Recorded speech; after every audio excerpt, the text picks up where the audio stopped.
votre Rwanda. Prenez des exemples qui ils ont avec été le sujet colonisés, monsieur. Vous ne comprenez, écoutez, c'est ça le problème. Vous n'êtes pas sur les concepts, vous êtes sur les problèmes de moralité et d'éthique chrétienne.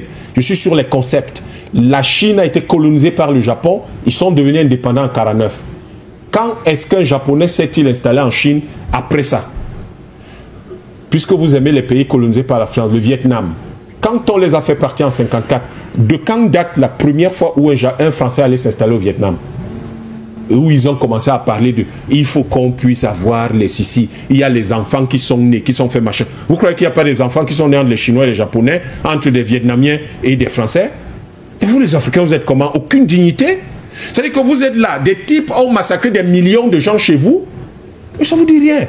Pour que des Allemands recommencent à s'installer en France, que ce soit après la Première Guerre mondiale, après la Deuxième, monsieur, il y a eu des procès.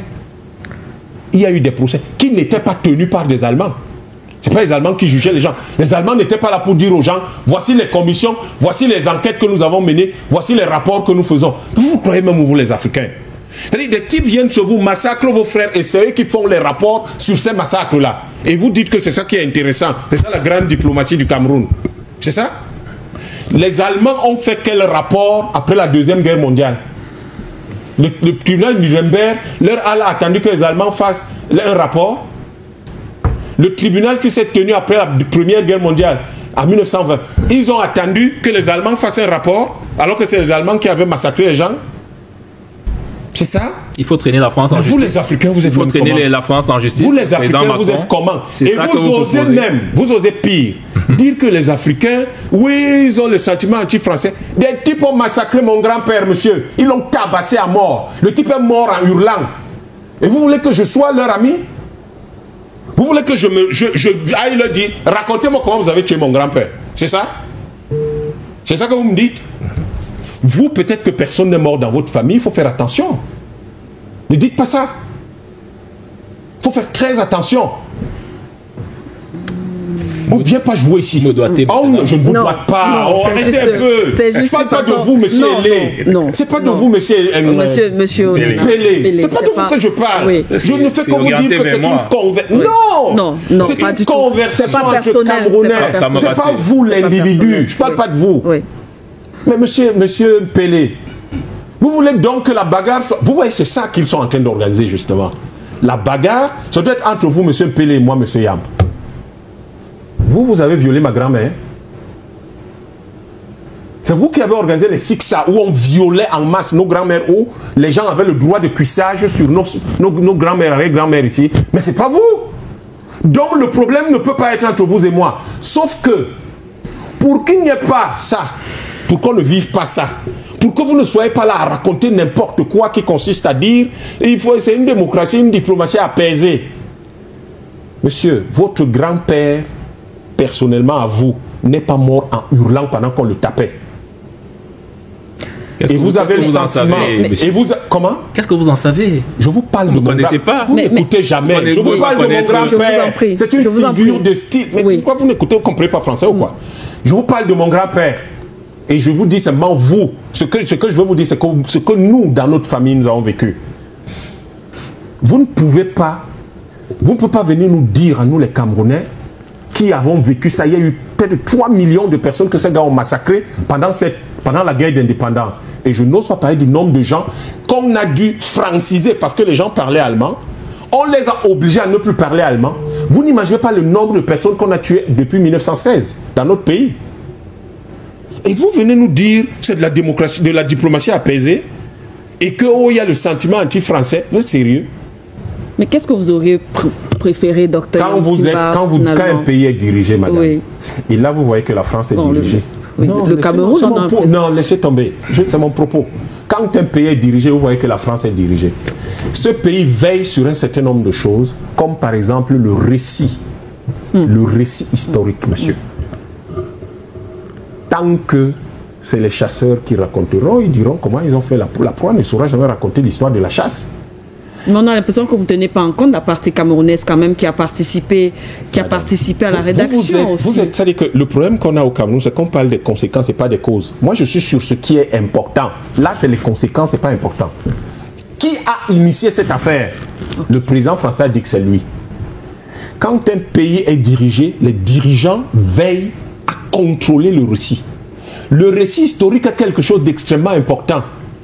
Parce que ça permet justement, comme Mme Ailey, elle se bat pour les réparations. Tout à fait. Le récit historique permet de savoir si on a droit aux réparations ou pas. C'est pour ça que les Juifs n'ont jamais permis que le récit de la Shoah soit raconté par les Allemands. Ça, vous le savez. Parce que si c'est les Allemands qui racontaient le récit de la Shoah, mais vous croyez qu'ils auraient dit quoi? Mais ils auraient dit exactement le genre de choses qu'on raconte là. Savoir qu'il y a eu quand même, vous savez, des gens, des Français au Cameroun qui auraient... Des gens sont partis chez eux à 6000 km. Ils sont venus chez vous. Et vous, vous êtes en train de dire qu'il y a eu atteinte à quelque chose. S'ils étaient restés chez eux, il y aurait eu quoi? Vous avez déjà entendu un jour les Vietnamiens permettre que les Français racontent leur histoire?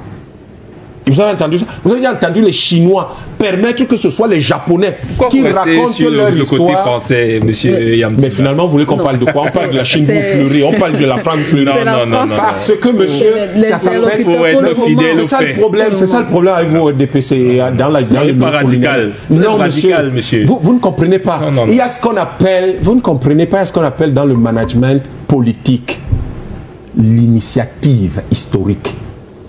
Vous êtes là dans les choses des enfants.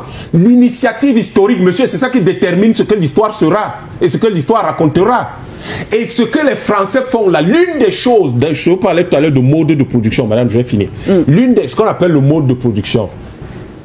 Le mode de production capitaliste, vous avez deux choses. Vous avez l'infrastructure et la superstructure. La superstructure, c'est tout ce qui est narratif. C'est tout ce qui est valeur, etc. Et l'une des choses que le néocolonialisme, qui est dans la phase internationale du capitalisme, va vouloir absolument contrôler, c'est le narratif, c'est dans la superstructure. Parce que les rapports de production qui existent aujourd'hui, et c'est ça que vous ne voyez pas dans le RDPC, moi je ne sais même pas dans quel continent vous vivez, ou alors vous faites ça exprès. Les rapports de production qui existent aujourd'hui, qui existaient jusque-là, sont en train d'être bousculés et risquent de changer. Les stratèges français disent donc, ces rapports de production risquent de changer parce que ces pays ces pays vont fatalement devenir indépendants et souverains. Donc il faut qu'on contrôle au moins quelque chose, c'est le récit historique, le récit de l'histoire. Parce que si ces gens deviennent souverains et articulent eux-mêmes un récit historique qui est favorable à leurs intérêts, nous, la France, on est complètement morts. Donc, qu'est-ce qu'ils vont faire? Ils vont contrôler le narratif en créant ce type de commission parfaitement ridicule dans un pays qui a des milliers d'étudiants en histoire et où on a un ministère qui s'occupe de la recherche scientifique et technique. On ne sait pas, ils parlent toujours des chauves-souris, on ne sait pas très bien ce qu'ils font là-bas, et où on a un ministère de l'enseignement supérieur, on ne sait pas du tout comment la recherche est organisée là-bas, où on a quand même tout un ministère de la culture, mais on ne voit pas très bien ce qu'ils font, et où on aurait donc dû organiser, monsieur, la restitution de l'histoire, la création du récit de l'histoire du Cameroun par les Camerounais. Parce qu'à partir de là, et c'est ça que la France veut éviter, vous ne le voyez pas, à partir de là, quand les Camerounais auront raconté leur histoire eux-mêmes, eh bien, ils peuvent donc mettre sur la table la question des réparations.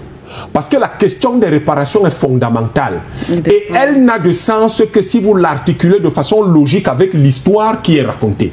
Sauf que si les Français racontent cette histoire, ils vont justement la raconter comme vous le dites. Non, apaisons les choses, il y a Kylian Mbappé. Et alors? Et alors, comme il y a Kylian Mbappé, et alors, sa nationalité est française, monsieur. Et à partir de là, la France peut l'utiliser contre vous. Et voilà. Ce qu'il faut donc savoir, c'est qu'il a la nationalité française. S'il un jour il se défait de sa nationalité française, nous sommes ses parents, nous allons l'accueillir, on ne jette pas un enfant chez nous. Mais pour le moment, nous sommes sur des questions politiques qui n'ont rien à voir avec ce genre de détails. Et ces questions politiques et géopolitiques disent une chose simple. Que la France fasse ce qu'elle fait. Que le gouvernement RDPC actuel fasse ce qu'il fait. Nous réécrirons cette histoire. Il y a des centaines, des milliers de mémoires de maîtrise. Il y a des centaines de thèses de doctorat sur ces questions-là. Nous en ferons la synthèse le moment venu. Et quand cette synthèse sera faite, sous une forme ou sous une autre, aujourd'hui ou dans 1000 ans, ils répareront ça. Parce qu'ils l'ont fait. Et ils ont soutenu que ce soit réparé pour les Juifs et la Shoah. Donc, ils vont le réparer pour nous tous. Merci.